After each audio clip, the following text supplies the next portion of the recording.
கிறிஸ்துவின் சபையார் வழங்கும் கிறிஸ்துவின் வசனம் நிகழ்ச்சியை கேட்க உங்கள் யாவரையும் அன்புடன் அழைக்கிறோம். கிறிஸ்துவின் வசனம் இது கிறிஸ்தவர் கீதம், பரிசுத்த வேதம் பறைசாற்றும் வசனம்.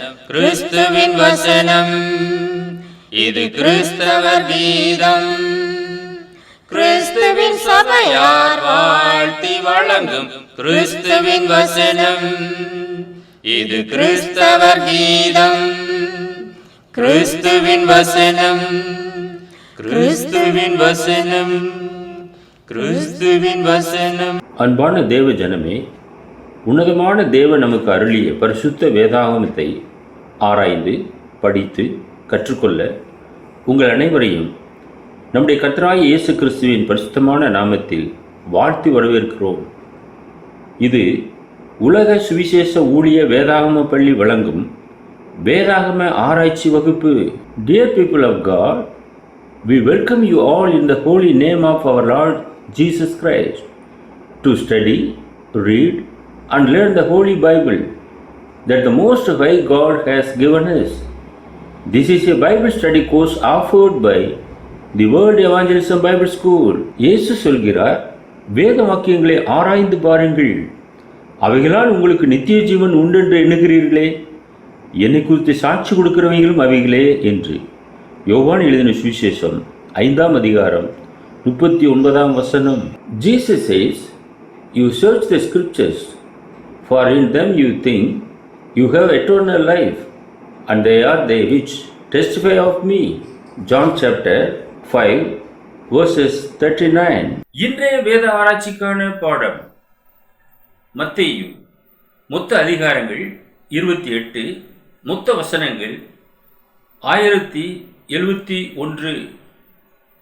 Today's Bible study lesson, Matthew, total chapters 28, total verses 1071. அன்பானவர்களே, world evangelism Bible school programme நிகழ்ச்சிக்கு உங்கள் யாவரையும் நம்முடைய ஆண்டவராக இயேசு கிறிஸ்துவின் பரிசுத்தமான நாமத்தில் வாழ்த்தி வரவேற்பதிலே மிகுந்த மகிழ்ச்சி அடைகிறோம். புதிய ஏற்பாடு மேத்யூ முதலாவது புத்தகத்தை நாம் தியானம் செய்யும்படியாக இருக்கின்றோம். இவரே வருகிறவரான மேசியா, தாவீதின் குமாரன். இந்த புத்தகத்தினுடைய ஆசிரியர் லேவி. அவருடைய முதற் பெயர். அப்போஸ்தலர்களுடைய அட்டவணையிலே மத்தேயு என்று அவர் சொல்லப்பட்டிருக்கிறார். புதிய ஏற்பாட்டின் முதல் புத்தகத்தை இவர் எழுதியிருக்கிறார். கிபி முதல் நூற்றாண்டின் மாபெரும் பொக்கிஷமாக இது இருக்கிறது. இவருடைய முதற் பெயர் லேவி, ஒரு அப்போஸ்தலன். ஆயத்துறையினுடைய வேலையை விட்டு இயேசுவின் பின் சென்றார். மத்தேயு 9ஆவது அதிகாரம் 9ஆவது வசனத்திலே நாம் படிக்கிறோம். ஒரு பெரிய விருந்து செய்து விட்டு ஊழியத்துக்கு கடந்து சென்றிருக்கிறார். லூக்கா ஆசிரியர் தனது புத்தகத்திலே 5ஆவது அதிகாரம் 27ஆவது வசனத்திலே குறிப்பிட்டிருக்கிறார். இந்த புத்தகத்தை எழுதும்போது காலம் கிபி 60லிருந்து 66க்குள்ளாக இந்த புத்தகத்தினுடைய ஆசான் யூதருக்காக இந்த புத்தகத்தை எழுதியிருக்கிறார். முதலாவதாக நாம் பார்க்கும்போது மேசியா ராஜா பிறந்திருக்கிறார். முதல் 12 அதிகாரங்களிலே நாம் அதை பற்றி நாம் படிக்கிறோம். இரண்டாவதாக ஆண்டவருடைய போதனையும் அவருடைய உன்னதமான ஊழியமும் 13வது அதிகாரத்திலிருந்து 25வது அதிகாரம் வரைக்குமாக நாம் படிக்கின்றோம். மூன்றாவதாக நாம் பார்க்கும்போது ஆண்டவருடைய துக்கமும் மரணமும் 26, 27 அதிகாரங்களிலே நாம் படிக்கின்றோம். நான்காவதாக மேசியாவின் உயிர்த்தெழுதலும் புதிய ஏற்பாடாகிய பிரதான கட்டளையும் ஆண்டவர் கொடுத்திருக்கிறார். அதை நாம் பார்க்க முடிகிறது. வரலாற்று பின்னணி என்று நாம் பார்க்கும்போது ஆட்சியில் சுங்கத்துறையில் இருந்து அழைக்கப்பட்டவர் அப்போஸ்தலனாகிய மத்தேயு. யூதனுக்கு யூதன் என்பது போல யூத மக்களுக்காக இந்த புத்தகத்தை எழுதியிருக்கின்றார். இயேசு கிறிஸ்துவே ராஜாதி ராஜா, வாக்களிக்கப்பட்ட மேசியா என ஏராளமான பழைய ஏற்பாட்டு நிருபணங்களை கொண்டு எழுதியிருக்கிறார். இயேசு கிறிஸ்து வாக்களிக்கப்பட்ட சந்ததி. ஆபிரகாம் முதல் தாவீது வரைக்கும், தாவீது முதல் சிறைப்பட்டு போன பாபிலோனுக்கு சிறைப்பட்டு போன நாள் வரைக்கும், சிறைப்பட்டு போனது முதல் எருசலேமுக்கு திரும்பி வந்தவர்கள் வரைக்கும் உண்டான 42 தலைமுறை வம்ச வழியாக இயேசுவை காண்பிக்கிறார். அன்பானவர்களே, சற்று சிந்தியுங்கள். நம்முடைய தாத்தா யார் என்று கேட்டால் நாம் சொல்லிவிடுவோம். நம்முடைய தாத்தாவுக்கு தாத்தா பேர் தெரியுமா என்று கேட்டால் ஒருவராலும் சொல்ல முடியாது. இங்கே மத்தேயு எழுத்தாளர் 42 தலைமுறையை பட்டியலிட்டிருக்கிறார். ஆபிரகாமின் சந்ததியாக நாம் இருக்கிறோம். ஆபிரகாமின் சந்ததி துவங்கி இயேசு கிறிஸ்து வரைக்குமாக 42 தலைமுறைகள் அழகாக படம் பிடித்து காண்பிக்கின்றார். மிக சிறப்பாக உலக தோற்றம் முதல் ஆயத்தமாக்கப்பட்ட தேவனுடைய ராஜ்யமாகிய சபையை கிறிஸ்து கட்டுவதாக நமக்கு அறிவிக்கின்றார். மத்தேயு 16வது அதிகாரம் 18வது வசனம், சபையை பாதாளம் மேற்கொள்ள முடியாது என கிறிஸ்து கூறியிருக்கிறார். கிறிஸ்துவின் மலைப்பிரசங்கத்தை இவர் ஒருவரே அருமையாக சுட்டி காண்பிக்கிறார். மத்தேயு 5வது அதிகாரத்திலே நாம் காண்கின்றோம். முதலாவது மனப்பாட வசனம் மத்தேயு 16:18, மேலும் நான் உனக்கு சொல்லுகிறேன், நீ பேதுருவாய் இருக்கிறாய், இந்த கல்லின் மேல் என் சபையை கட்டுவேன், பாதாளத்தின் வாசல்கள் அதை மேற்கொள்வதில்லை. I will build my church and the gates of hell shall not prevail against it. பாதாளத்தின் வாசல்கள் அதை மேற்கொள்ள முடியாது. இயேசு சபையை கட்டினார். அந்த சபைக்கு அவர்தான் தலைவராக இருக்கிறார். இன்றைக்கு மனிதனுடைய பெயரை தரித்த சபைகள் உலகத்திலே நிறைய நாம் பார்க்கிறோம். இயேசு கிறிஸ்து ரத்தம் சிந்தி சம்பாதித்த ஒரே ஒரு சபை கிறிஸ்துவின் சபை. அந்த சபையை இயேசு கட்டினார். இதை மத்தேயு எழுத்தாளர் மிக தெளிவாக இந்த வசனத்திலே குறிப்பிட்டிருக்கிறதை நாம் காண்கின்றோம். மத்தேயு ஒரு கண்ணோட்டம். மத்தேயு 28 அதிகாரங்கள் இருக்கிறது. முதல் 2 அதிகாரங்கள் இயேசு கிறிஸ்துவினுடைய பிறப்பு, பெத்லகேமே தன் ஜனமாகிய இஸ்ரவேலை ஆளும் பிரபு உன்னிடத்திலிருந்து புறப்படுவார் என்ற சத்தம் அங்கே தொனிக்கப்பட்டது. 3-4 அதிகாரங்கள் இயேசு ஞானஸ்நானம் பெற்றார், பிசாசினாலே சோதிக்கப்பட்டார், 40 நாள் உபவாசமாய் இருந்தார் என்று பார்க்கிறோம். பிசாசு அவரை சோதித்தான், சோதனைக்காரன். நீ தேவனுடைய குமாரனே ஆனால் இந்த கல்லுகள் அப்பங்களாகும்படி சொல்லும் என்றான்.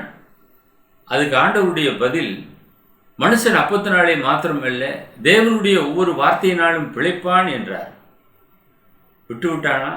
2வது, தேவாலயத்து உப்பருகையின் மேல் அவரை வைத்து, நீர் தேவனுடைய குமாரனே ஆனால் இங்கிருந்து தாழ குதியும், அப்பொழுது தேவ தூதர்கள் உம்மை ஏந்தி கொண்டு போவார்களே என்றார். அவருடைய பதில், தேவனாய கர்த்தரை பரீட்சை பாராதிருப்பாயாக என்று எழுதியிருக்கிறதே என்றார். 3வதாக, உயர்ந்த மலையின் மேல் சகல ராஜ்யத்தையும் காண்பித்து, நீர் என்னை சாஷ்டாங்கமாய் விழுந்து பணிந்து கொண்டால் இவைகளை தருவேன் என்றார். அவருடைய பதில், அப்பாலே போ சாத்தானே என்றார். Jesus said unto him, Get behind me, Satan. அவனை துரத்தினார், அப்பாலே போ என்று துரத்தினார். அன்பான தொலைக்காட்சி நேயரே, வேர்ல்டு எவாஞ்சலிசம் பைபிள் ஸ்கூல் மாணவ மாணவிகளே, நாமும் பிசாசுக்கு எதிர்த்து நிற்க வேண்டும். ஆண்டவரே சோதனைக்காரன் சோதித்தான். அவனுக்கு எதிர்த்து நின்று அவனை வெற்றி கொண்டார். நடந்தது என்ன? அப்பொழுது பிசாசானவன் அவரை விட்டு விலகி போனான். உடனே தேவ தூதர்கள் வந்து அவருக்கு பணிவிடை செய்தார்கள். இயேசுவுக்கு உடனே பணிவிடை செய்தார்கள். அன்பானவர்களே, நம்மையும் ஒருபோதும் தேவன் கைவிடுவதே இல்லை. தேவன் நம்மை தாங்குகிறவராக இருக்கிறார். சோர்ந்து போகாமல் பிசாசுக்கு எதிர்த்து நில்லுங்கள். 5வது அதிகாரம் மலை பிரசங்கம். முதல் 11 வசனத்தில் நாம் பார்க்கிறோம். 1, ஆவியில் எளிமை உள்ளவர்கள் பாக்கியவான்கள், பரலோக ராஜ்யம் அவர்களுடையது. 2, துயரப்படுகிறவர்கள் பாக்கியவான்கள். 3, சாந்த குணம் உள்ளவர்கள் பாக்கியவான்கள். 4, நீதி நிமித்தம் பசிதாகம் உள்ளவர்கள் பாக்கியவான்கள். 5, இரக்கம் உள்ளவர்கள் பாக்கியவான்கள். 6, இருதயத்திலே சுத்தம் உள்ளவர்கள் பாக்கியவான்கள். இருதய சுத்தம் மிக மிக முக்கியம். அந்த இருதயத்தை நாம் கர்த்தருக்கு கொடுத்திருக்கிறோம். அதிலே சுத்தமானாக நம்மை பாதுகாத்துக் கொள்ள வேண்டும். 7வது, சமாதானம் பண்ணுகிறவர்கள் பாக்கியவான்கள். சமாதானத்தை உங்களுக்கு வைத்து போயிருக்கிறேன் என்று இயேசு சொல்லுகிறார். சமாதானமாக இருக்கும்படியே நம்மை அழைத்திருக்கிறார். எனவே நாம் சமாதானம் பண்ணுகிறவர்களாக இருக்க வேண்டும். நீதி நிமித்தம் துன்பப்படுகிறவர்கள் பாக்கியவான்கள். எனக்கு ஏன் தான் கஷ்டம் வருகிறதோ, இத்தனை பாடுகள் வருகிறதோ என்று நாம் சில வேளையிலே அங்கலாய்க்கிறோம். நீதி நிமித்தமாக துன்பம் வரும்போது நீங்கள் பாக்கியவான்களாக இருக்கிறீர்கள். 9வது, என் நிமித்தம் உங்களை நிந்தித்து துன்பப்படுத்தி பலவிதமான தீமையான மொழிகளையும் உங்கள் பேரில் பொய்யாய் சொல்வார்களானால் பாக்கியவான்களாய் இருப்பீர்கள். இயேசுவின் நாமத்தின் நிமித்தமாக நம் மீது அநேக குற்றச்சாட்டுகளை அடுக்குகிறார்கள்.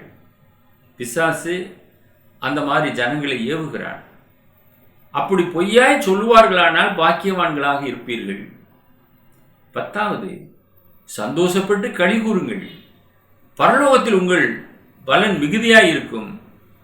உங்களுக்கு முன்னிருந்த தீர்க்கதரிசிகளையும் அப்படியே துன்பப்படுத்தினார்களே, அதே விதமாக நமக்கும் செய்கிறார்கள். சந்தோஷப்பட்டு களி கூறுங்கள். உங்களுடைய பொக்கிஷம் பரலோகத்தில் இருக்கிறதே, அங்கு பலன் மிகுதியாக இருக்கிறது. எனவே சந்தோஷப்படுங்கள். இதற்கு மீறி ஒரு காரியத்தையும் பிசாசு செய்துவிட முடியாது. ஆவி தேவனுக்கு சொந்தமானது, தன்னை தந்த தேவனிடத்திற்கு திரும்பும். அதுவரையும் மரண பரியந்தமும் உண்மையாக இருக்க கற்றுக்கொள்ளுங்கள். 6வது அதிகாரத்துக்கு நான் வரும்போது ஜெபம் பண்ண கற்றுக் கொடுத்தார். இன்றைக்கு ஜெபம் எப்படி செய்ய வேண்டும்?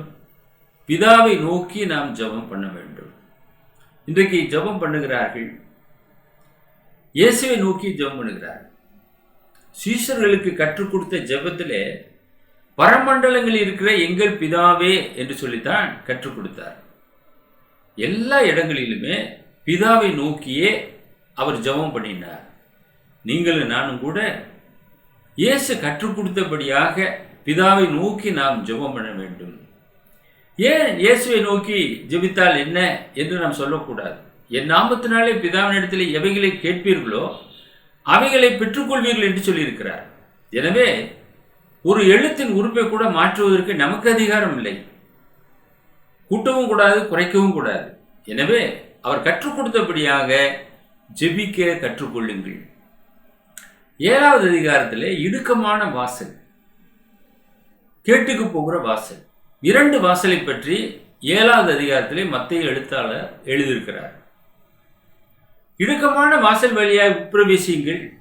கேட்டுக்கு போகிற வாசல் விரிவும் வழி விசாலமாயிருக்கிறது, அதன் வழியாய் பிரவேசிக்கிறவர்கள் அநேகர். ஜீவனுக்கு போகிற வாசல் இடுக்கமும் வழி நெருக்கமாயிருக்கிறது, அதை கண்டுபிடிக்கிறவர்கள் சிலர். அந்த சிலரிலே ஒருவராக நீங்கள் இருக்க வேண்டும். இடுக்கமான வாசல் வழியாய் உட்பிரவேசியுங்கள். கேட்டுக்கு போகிற வாசல் விரிவும் வழி விசாலமாய் இருக்கிறது, அதில் நிறைய பேர் போறாங்க. சபையிலே குறைவான எண்ணிக்கையிலே காணப்படுகிறார்கள். ஆனால் தவறான ஆராதனைக்கு கணக்கில்லாத ஜனங்கள் குவிகிறார்கள். அங்கே போதனை இல்லை, கடிந்து கொள்ளுதல் இல்லை, சீர்திருத்தம் செய்வதில்லை. எனவே அவர்களுக்கு அது பிடிக்கிறது.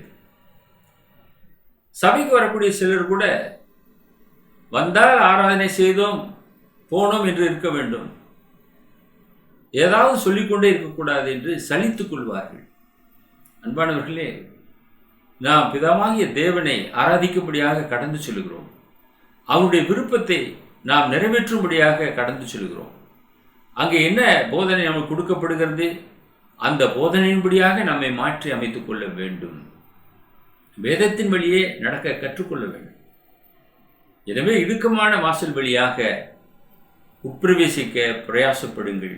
8ஆம் அதிகாரம், மனுஷகுமாரனுக்கோ தலை சாய்க்க இடமில்லை. இன்றைக்கு அநேருக்கு ஒரு கவலை, எனக்கு ஒரு வீடு இல்லை, ஒரு வாகனம் இல்லை, இந்த பூமியிலே பிறந்ததுக்கு என்ன அடையாளம்? ஆண்டவராய் இயேசுவை நோக்கி பாருங்கள். மனுஷகுமாரனுக்கோ தலை சாய்க்க இடமில்லை. மத்தேயு 8வது அதிகாரம் 20வது வசனம், அதற்கு இயேசு, நரிகளுக்கு குழிகளும் ஆகாயத்து பறவைகளுக்கு கூடுகளும் உண்டு, மனுஷகுமாரனுக்கோ தலை சாய்க்க இடமில்லை என்றார்.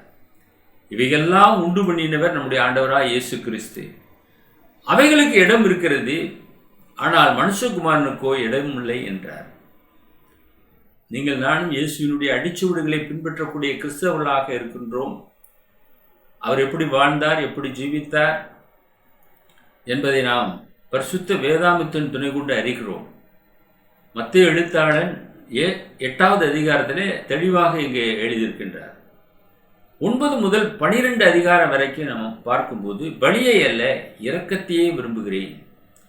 அப்போஸ்தலர்களை வரவழைத்து அதிகாரம் கொடுத்தார். என்னிடத்தில் இடரல் அடையாது இருக்கிறவன் எவனோ அவன் பாக்கியவான் என்றார். பரிசுத்த ஆவிக்கு விரோதமான பாவம் மன்னிக்கப்பட மாட்டாது. மனுஷர் செய்யக்கூடிய பாவங்கள் சிலது மன்னிக்கப்படுகிறது. ஆனால் பரிசுத்த ஆவிக்கு விரோதமாக ஒருவன் பாவம் செய்வானே என்றால் அது இம்மையிலும் மறுமையிலும் மன்னிக்கப்படுவதே இல்லை. எனவே எச்சரிக்கையாக இருங்கள். ஆவியானவருக்கு விரோதமாக ஒருபோதும் பாவம் செய்யாதிருங்கள். 13ஆம் அதிகாரம் முதல் 16ஆம் அதிகாரம் வரைக்கும் நாம் பார்க்கும்போது விதை விதைக்கிற ஓமையை நாம் பார்க்கிறோம். சத்துரு என்ன செய்கிறான்? களைகளை விதைத்து விட்டு போகிறானா. மத்தேயு 13வது அதிகாரம் 25வது வசனம். ஆனால் நல்ல விதையை விதைக்கிறவன் மனுஷகுமாரன். மத்தேயு 13வது அதிகாரம் 38வது வசனம். விதை விதைக்கப்பட்டு கொண்டே இருக்கிறது. நல்ல விதை கர்த்தருடைய பிள்ளைகளை கொண்டு விதைக்கப்படுகிறது. முதலாவது ஆண்டவராய் இயேசு கிறிஸ்து அந்த விதையை விதைத்தார். அதை உள்வாங்கின அப்போஸ்தலர்களும் சுவிசேஷகர்களும் சபை மூப்பர்களும் இன்று வரை அந்த வேலையை செய்து கொண்டு வருகிறார்கள். ஆனால் பிசாசு அன்று முதல் இன்று வரை களைகளை விதைத்து கொண்டே வருகின்றான். இது அவனுடைய வேலையாக இருக்கிறது. யோவான் ஸ்நானனுடைய சிரச்சேதத்தை குறித்து நாம் படிக்கிறோம். ஏரோதியாளின் குமாரத்தி நடனம் பண்ணி தன் தாயினால் ஏவப்பட்டபடியே யோவான் ஸ்நானனுடைய தலையை கேட்டாள். அதை அந்த சிறு பெண்ணுக்கு வெட்டி ஒரு தாளத்திலே வைத்து கொடுத்தார்கள். எத்தனை துக்கமான ஒரு காரியம்! உன்னதமான ஒரு தீர்க்கதரிசி வெட்டுக்கிளியும் காட்டுத்தேனும் சாப்பிட்டு கொண்டு ஒட்டக தோலை கட்டிக்கொண்டு மனம் திரும்புங்கள் பரலோக ராஜ்யம் சமீபித்திருக்கிறது என்று பிரசங்கம் செய்து கொண்டு வந்த அந்த யோவான் ஸ்நானனுக்கு இந்த கதி ஏற்பட்டது. அன்பானவர்களே, தீர்க்கதரிசிகளுக்கு அநேக பாடுகள், பிரச்சனைகள், உன்னதமான ஊழியத்தை செய்த அநேக தீர்க்கதரிசிகள் அநேக பாடுகளை அனுபவித்திருக்கிறார்கள். இறுதி தீர்க்கதரிசி யோவான் ஸ்நானகன், அவருடைய தலை சிரச்சேதம் செய்யப்பட்டது. ஆண்டவர் எத்தனையோ அற்புதங்களை செய்யக்கூடியவர். அவனுடைய தலையை ஒட்ட வைத்திருக்கலாம், ஏன் செய்யவில்லை? அதுவும் தேவனுடைய சுத்தமாக இருக்கிறது. அவன் இப்படியாக மரிக்க வேண்டும் என்பது தேவனுடைய திட்டம். ஆண்டவர் எப்படி நமக்காக சிலுவையிலே ஒப்பு கொடுத்தாரோ அதை போல அதை அனுமதித்தார். கானானிய ஸ்திரீனுடைய விசுவாசத்தை தொடர்ந்து பார்க்கிறோம். கர்த்தருடைய சபையை கட்டுவதாக வாக்குத்தத்தம் செய்தார். மத்தேயு 16வது அதிகாரம் 18வது வசனம். நீ பேதுருவாய் இருக்கிறாய், இந்த கல்லின் மேலே என் சபையை கட்டுவேன் என்று இயேசு சொன்னார். 17வது அதிகாரம் இயேசு வரிப்பணம் செலுத்தினார். ராயனுக்குரியதை ராயனுக்கும் தேவனுக்குரியதை தேவனுக்கும் செலுத்த வேண்டும். இது வேதாகமத்தினுடைய போதனை. ஆண்டவரும் முன் உதாரணமாக அதை செலுத்தினார். எப்படி செலுத்தினார்? பேதுருவை கொண்டு செலுத்தினார். பேதுரு ஒரு மீனவன். எத்தனையோ முறை மீன் பிடிக்காமல் வெறுமனே திரும்பி வந்திருக்கிறான்.